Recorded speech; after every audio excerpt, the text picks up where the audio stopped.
Hello అండి. అందరూ ఎలా ఉన్నారు? ఏం చేస్తున్నారు? నేనైతే చాలా చాలా బాగున్నాను.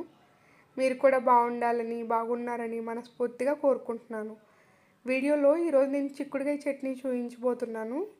మొన్న ఊరెళ్ళినప్పుడు అమ్మ అయితే చేశారు నా కోసం చిక్కుడుకాయ చట్నీ. నాకు చాలా ఇష్టం చిక్కుడుకాయ చట్నీ అంటే. అదే నేను కాలేజీలో జాబ్ చేసేటప్పుడు చిక్కుడుకాయ చట్నీ తీసుకెళ్ళాను ఒకరోజు. అట్లా మా ఫ్రెండ్స్ అందరు కొలీగ్స్ ఉంటారు కదా, వాళ్ళకి ఇచ్చాను టేస్ట్ చేయమని. చిక్కుడుకాయ చట్నీ ఇది కూడా పెడతారా అని అడిగారు. చాలా డిఫరెంట్ టేస్టీగా చాలా బాగుంటుంది. ఒకసారి రెసిపీ కూడా చూసేయండి. చిక్కుడుకాయలు చూశారు కదా, అసలు క్వాలిటీ చాలా బాగుంది. చెట్టు మీద నుంచి అప్పటికప్పుడు కోసినవి ఇవి. జస్ట్ అంత మందులేం కొట్టలేదు, ఆర్గానిక్గా కాసినాయి కాబట్టి కడిగి ఒకసారి అలా ఆరబెట్టేసాము. చట్నీ పెట్టడానికి తడేం ఉండకూడదు కదా. సో ఇప్పుడు అమ్మ అయితే ఆరిన చిక్కుడుకాయలని ఒక కళాయిలో వేసేసి మరి తడి పొడిగా వేగటానికి ఇక్కడ ఆయిల్ అయితే వేశారు. అప్రాక్సిమేట్గా ఆయిల్ అనేది ఒక టీ కప్ అంత వేశారు. ఒక టీ గ్లాస్ అయితే ఎంత ఎంత పడుతుందో అంత ఆయిల్ అయితే వేసి వీటిని సిమ్లోనే పెట్టి బాగా కలుపుకుంటూ ఉండాలి. కలుపుకుంటూ ఉంటేనే ఈవెన్గా చిక్కుడుకాయలన్నీ ఫ్రై అవుతాయి. మరి ఎక్కువ ఆయిల్ అయితే వద్దన్నాను నేను, ఆయిలీగా ఉంటుందని. కరెక్ట్గా మేము తీసుకున్న ఈ కేజీన్నర చిక్కుడుకాయలకి ఒక టీ కప్ వరకు ఆయిల్ అయితే పట్టింది ఇవి మొత్తం ఫ్రై అవ్వటానికి. చిక్కుడుకాయలని దగ్గరుండి మంచిగా వేపుకోవాలి, లేకుంటే మాడిపోతాయి. చూశారు కదా, బాగా వేగిన తర్వాత ఇట్లా ఇట్లా తోలు మొత్తం పలచబడే వరకు ఇట్లా వేపుకోవాలి. ఈ వేయించేసుకొని అమ్మ వీటిని ఒక బేషన్లోకి సపరేట్ చేసేసుకుంటున్నారు కళాయిలోంచి. అయితే వేయించగానే వీటిని ఏం కదిలించకుండా ఒక హాఫ్ అన్ అవర్ వరకు అట్లా వదిలేసేయాలి. హాఫ్ అన్ అవర్ వరకు వదిలేసిన తర్వాత ఇట్లా బేషన్లో తీసుకొని ఈ గ్లాస్ చూపిస్తున్నాను కదా, టీ గ్లాస్, ఈ గ్లాస్తో గ్లాస్ ఆయిల్ అయితే వేసాం మేము కదా.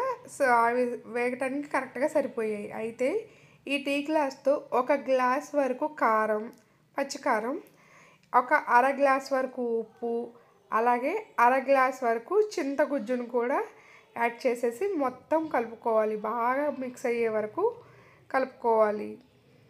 అయితే ఇలా పచ్చళ్ళు పెట్టడానికి కొంతమంది అయితే పులుపు కోసం చింతగుజ్జు యూజ్ చేస్తారు, కొంతమంది అయితే నిమ్మ పులుసు కూడా వాడతారు. మేమైతే ఎక్కువ శాతం చింతగుజ్జుతోనే పెడతాము. ఎందుకంటే చింతపండు పులుసుతో పెడితే అన్నంలో కలుపుకునేటప్పుడు చాలా థిక్గా కన్సిస్టెన్సీలో గ్రేవీ అనేది చాలా బాగా వస్తుంది. అయితే ఇక్కడ ఇది ఏదైతే మెంతు పసుపు ఉంటుందో అది అర టేబుల్ స్పూన్ వరకు ఈ ఉప్పు కారం పులుపు మొత్తం కలిసిన తర్వాత మెంతు పసుపు కూడా అర టేబుల్ స్పూన్ వరకు యాడ్ చేసేసుకొని బాగా కలుపుకొని ఈ పచ్చడి అంతా ఒక పక్కన ఉంచుకోవాలి. ఇప్పుడు తిరగమాత అయితే నేను మొత్తం గింజలు వేసి ఆయిల్ వేసి పెట్టొద్దని చెప్పాను. ఎందుకంటే నేను ఇక్కడ బల్క్ క్వాంటిటీలో ప్రిపేర్ చేసుకుంటున్నాను కదా, స్టోర్ ఉంచుకోవాలని చెప్పేసి, అందుకని చెప్పేసి కొంచెం షార్ట్గా ఇట్లా లైట్గా పోపు అయితే వేయించుకున్నాను. ఎట్లా అంటే ఒక 30 వరకు వెల్లుల్లి రేఖలు తీసుకోవాలి, కచ్చాపచ్చాగా గ్రైండ్ చేసేసుకోవాలి.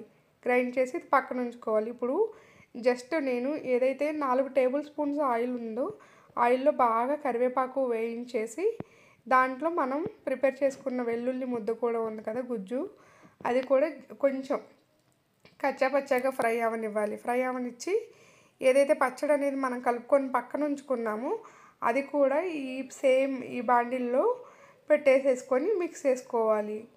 మిక్స్ చేసుకొని ఏం కదిలించకుండా ఆరనివ్వాలి. పచ్చడి ఎంత బాగా ఆరితే అంత బాగుంటుంది, త్వరగా పాడవకుండా ఉంటుంది. కాబట్టి ఈ ఫ్రై చేసిన వెల్లుల్లి గుజ్జు అలాగే కరివేపాకు కూడా మనం ప్రిపేర్ చేసేసుకున్న చిక్కుడుకాయ చట్నీలో మిక్స్ చేసేసుకొని ఒక పక్కన వదిలేసేయాలి. బాగా 4 గంటల పాటు ఆరాలి.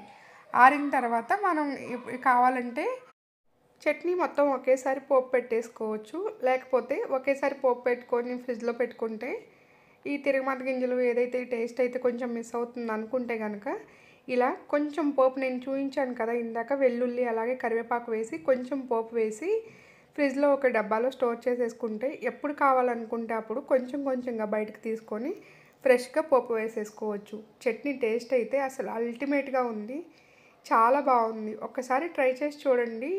మన ఛానల్ ఎవరైనా మొదటిసారి చూస్తున్నట్లయితే మరిన్ని కొత్త డిఫరెంట్ రెసిపీస్ కోసం ఛానల్ని సబ్స్క్రైబ్ చేసుకోండి. అలాగే వీడియోస్ లైక్ చేసి షేర్ చేయండి. Thanks for watching.